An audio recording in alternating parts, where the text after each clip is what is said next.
मनोहर हिंदी कहानियां पर आप सभी का हार्दिक स्वागत है। आज की कहानी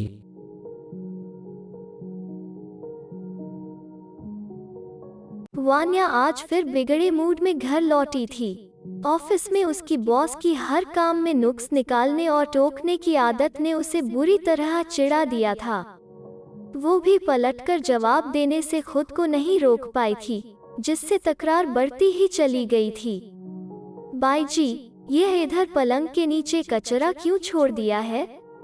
आप ढंग से झाड़ू नहीं लगा सकती? वान्या की ऑफिस की खींच घर लौटते ही काम वाली बाई पर उतर गई थी। नजर कमजोर हो गई है, इसलिए छूट गया होगा। तभी फिर से बुहार लेती हूँ। यह क्या, आपने ग्लास अभी तक नहीं धोए? कहा था ना, पहले ग्लास धो लेना, तभी धो देती हूँ। भूल गई थी। अगले सप्ताह बेटी की शादी है न, तो 24 घंटे दिमाग उसी में उलझा रहता है। बाई जी के सहज विनम्रतापूर्ण प्रत्युत्तरों ने वान्या को निरुत्तर कर दिया था। दिमाग कुछ सोचने को विवश हो गया था। अगले दिन से वान्या का पुनर्तः परिवर्तित रवैया देख मैडम हैरान थी। वे कितनी भी गलतियां निकाल लें, वान्या हर बार नम्रता से यही कहती थी, अभी ठीक कर लाती हूँ मैडम, अभी पूरा कर देती हूँ। मैडम का गुस्सा पहले हैरानी और अब मुस्कुराहट में तब्दील होने लगा था, लेकिन छुट्टियों के मामले में अभी भी उनका रवैया सख्त ही था। छुट्टी के नाम से ही उनकी त्योरियां चढ़ जाती थीं। उनकी यही आदत वान्या की चिंता का कारण बनी हुई थी। नरेन भैया 6 महीने के प्रशिक्षण के लिए जर्मनी जा रहे थे। उनकी फ्लाइट मुंबई से ही थी। वान्या के बहुत जोर देने पर उन्होंने 2 दिन मुंबई रुकने का आग्रह स्वीकार कर लिया था। वान्या ने 2 दिन भैया के संग मुंबई भ्रमण की योजना तो बना डाली, लेकिन अब सोच रही थी कि मैडम से छुट्टी मांगने के लिए आखिर क्या बहाना बनाए। वान्या को याद आया कि मैडम 1-2 बार उससे पूछ चुकी हैं कि क्या उसका रिश्ता तय हो चुका है या वो किसी को डेट कर रही है। नहीं कहते हुए भी वो सकपका गई थी। तब मैडम ने उसे यह कहकर आश्वस्त किया था कि मेरी जिम्मेदारी अपने सहयोगियों और अधीनस्थों को सिर्फ ऑफिस में ही तनाव मुक्त रखने से समाप्त नहीं हो जाती। उनकी कोई व्यक्तिगत समस्या उन पर हावी होकर उनके काम को प्रभावित करे, इससे पहले ही उसे सुलझाना भी मैं अपनी जिम्मेदारी समझती हूँ। मैडम की इसी कमजोरी का फायदा उठाते हुए वान्या ने छुट्टी का बहाना खोज निकाला। मैडम, घर वालों ने मेरे लिए एक लड़का पसंद किया है, वही मुझसे मिलने आ रहा है, इसलिए छुट्टी चाहिए थी। कौन लड़का है, कहाँ से आ रहा है, क्या करता है? अप्रत्याशित प्रश्नों की बौछार से वान्या घबरा गई। ये सब तो उसने सोचा ही नहीं था। कुछ नहीं सूझा तो उसने नरेन भैया की जानकारी ही लड़के के रूप में दे डाली। ठीक है, पर मंडे को आ जाना। कैसी हिटलर बॉस मिली है। यही सोचते हुए थके कदमों से वान्या अपनी सीट की ओर बढ़ने लगी। शायद सास नामक जंतु भी ऐसा ही होता होगा। 2 दिन नरेन भैया के संग घूमने में निकल गए। आज शाम की फ्लाइट से उन्हें जर्मनी जाना था। ऑफिस जाने से पूर्व उनसे विदा लेते हुए वान्या का मन भर आया। मम्मी पापा की अकाल मृत्यु के बाद नरेन भैया ही तो उसके सब कुछ थे। उसे पढ़ा लिखाकर अपने पैरों पर खड़ा करने में उन्होंने मानो खुद को होम कर डाला था। तब 6 महीने वो कैसे रहेगी उनके बिना? वान्या ने किसी तरह अपने आंसुओं को रोका। आप वक्त से एयरपोर्ट निकल जाना भैया, मैं भी समय रहते वहां पहुंचने की कोशिश करूंगी। अरे तू रहने दे, परेशान मत हो, मैं चला जाऊंगा। ऑफिस पहुंची तो पता लगा कि मैडम आज छुट्टी पर थीं। छुट्टी के नाम पर सबकी छुट्टी कर देने वाली मैडम ने आज खुद छुट्टी कैसे ले ली? खैर, उसने जल्दी जल्दी काम समाप्त कर भैया को विदा करने एयरपोर्ट के लिए निकलने की ठानी। आंखें बार बार घड़ी की सुइयों की ओर उठ जाती। बस ये अंतिम फाइल, फिर वो निकल जाएगी। तभी उसका मोबाइल बज उठा। मैडम का फोन था। देखते ही उसकी जान सूख गई। ओह, अब ये ढेर सारे काम बता देंगी। मन मारकर उसने फोन उठाया। Good afternoon ma'am, Vanya, office में हो? Yes ma'am. मैडम ने उसे पहले तो एक आवश्यक फाइल देखने का निर्देश दिया, फिर बोली, मैं अपने बेटे को छोड़ने एयरपोर्ट जा रही हूँ, इसलिए आज ऑफिस नहीं आ पाई। कल ऑफिस पहुँचते ही सबसे पहले यही फाइल चेक करूँगी। और हाँ, उस लड़के का क्या नाम बताया था तुमने जिससे रिश्ता तय हुआ है? हाँ नरेन, उसकी भी फ्लाइट का समय यही था ना? तुम विदा करने नहीं जा रही? चलो, हम उधर से ही गाड़ी निकाल देंगे, तुम तैयार रहना, साथ चलेंगे, बाय। वान्या तो हाथ में फोन थामे बैठी रह गई। उसे समझ में नहीं आ रहा था कि वो इस खबर से खुश हो या परेशान। कहीं मैडम उसकी तहकीकात तो नहीं कर रही हैं? क्या करूं? मैडम के संग जाऊं या नहीं?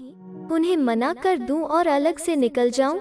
लेकिन वहां उन्होंने मुझे देख लिया तो हो सकता है उनका बेटा और भैया एक ही फ्लाइट में हो, और यदि मैडम ने भैया को और कुछ समझकर पूछताछ आरंभ कर दी तो भैया मेरे बारे में क्या सोचेंगे?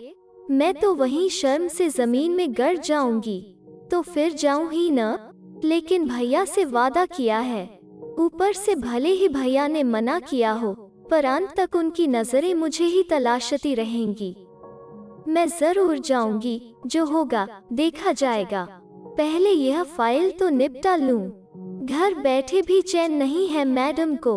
वान्या ने फाइल निपटाई ही थी कि मोबाइल पर मैसेज आ गया। मैडम नीचे इंतजार कर रही थी।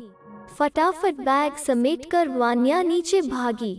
गाड़ी में मैडम के संग बैठे स्मार्ट से नवयुवक को एकटक अपनी ओर देखते पाकर वान्या झेप सी गई। मैडम ने उसे आगे बैठने का इशारा किया तो वो सकुचा, नजरें झुकाए ही दरवाजा खोलकर बैठ गई। चले वान्या, ड्राइविंग सीट से पुकार उठी तो वान्या बुरी तरह चौंक उठी। भैया, वो विस्फारित नेत्रों से ड्राइविंग सीट पर विराजमान नरेन भैया और पीछे बैठे लोगों को ताकने लगी। वे तीनों हंस हंसकर लोटपोट हुए जा रहे थे। बड़ी मुश्किल से नरेन भैया ने अपनी हंसी पर काबू पाकर बोलना आरंभ किया, तुम क्या सोच रही थी कि तुम ही हम सबको चक्कर में डाल सकती हो? देखो, हमने तुम्हें चक्कर पे चक्कर में डाल दिया। तुमने भले ही छुट्टी लेने के लिए रिश्ता तय हो जाने का बहाना बनाया हो, पर मैं वाकई तुम्हारा रिश्ता तय कर नहीं आया था। यह समीर है, मेरा दोस्त, मेरे ही साथ काम करता है और हम दोनों ही प्रशिक्षण के लिए जर्मनी जा रहे हैं। फेसबुक पर यह तुम्हें देख चुका था और मुझे भी तुम्हारे लिए यह उपयुक्त पात्र लगा। वान्या का चेहरा शर्म से लाल हो उठा था, पर नरेन का संवाद जारी था। जर्मनी जाने से पहले मैं इस दोस्ती को रिश्ते में बदलना चाहता था, इसलिए समीर की माँ से अनुमति लेने चला आया। मुझे नहीं मालूम था कि वे ही तुम्हारी बॉस हैं, और मुझे भी कहाँ मालूम था कि तुम वान्या के भाई हो। मैं तो समीर के लिए वान्या को पहले ही पसंद कर चुकी थी।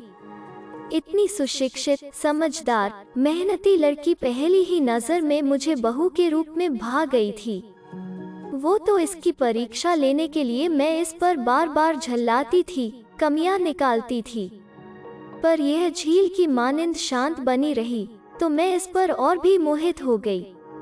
वान्या ने मन ही मन अपनी काम वाली बाई को धन्यवाद दिया, लेकिन जैसे ही इसने मुझे अपना रिश्ता तय होने की बात बताई, मुझे अपने सपने बिखरते नजर आने लगे और बौखलाहट में ही मैंने लड़के की पूरी तहकीकात कर डाली। लड़का योग्य और गुणी है जानकर मैं और भी परेशान हो गई, क्योंकि वान्या किसी भी रूप में अब मुझे अपनी बहू बनती नजर नहीं आ रही थी।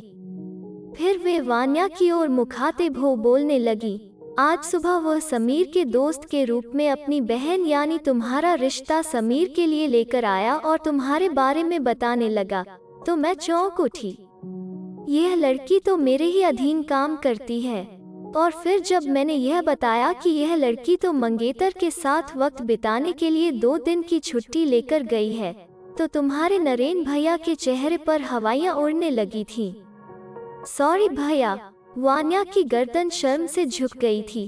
परिस्थिति ही कुछ ऐसी बन गई थी कि मुझे और कुछ सूझा ही नहीं। तेरे इस झूठ ने मुझे तो हिला ही डाला था। मुझे लगा कि मैं ही बड़े भाई का कर्तव्य निभाने में चूक गया, लेकिन जब इन्होंने लड़के के तौर पर मेरा ही नाम और जानकारी दी तो हम समझ गए कि कुछ गड़बड़ है। मैंने ही अंदाजा लगाया कि मेरी सख्ती से घबराकर तुमने तुरंत फुरत यह झूठ कर डाला है। कुछ क्षणों को तो तुमने हम सबको चक्कर में ही डाल दिया था, इसलिए हमने भी फिर यह चक्रव्यूह रचा। जाने अनजाने में मैंने आप सबको तकलीफ पहुंचाई, मुझे माफ कर दीजिए। नहीं, सजा तो तुम्हें भुगतनी होगी, मेरी बहू बनने की सजा। बोलो, मंजूर है? जी मैडम। मैडम नहीं, अब से मुझे मम्मी कहोगी। जी मम्मी जी। हंसी का सम्मिलित ठहाका एक बार फिर से गूंज उठा, पर इस बार उसमें वान्या भी शामिल हो गई थी। अगर आपको यह वीडियो पसंद आया तो इसे लाइक कीजिए, शेयर कीजिए और इस चैनल को सब्सक्राइब कीजिए। धन्यवाद।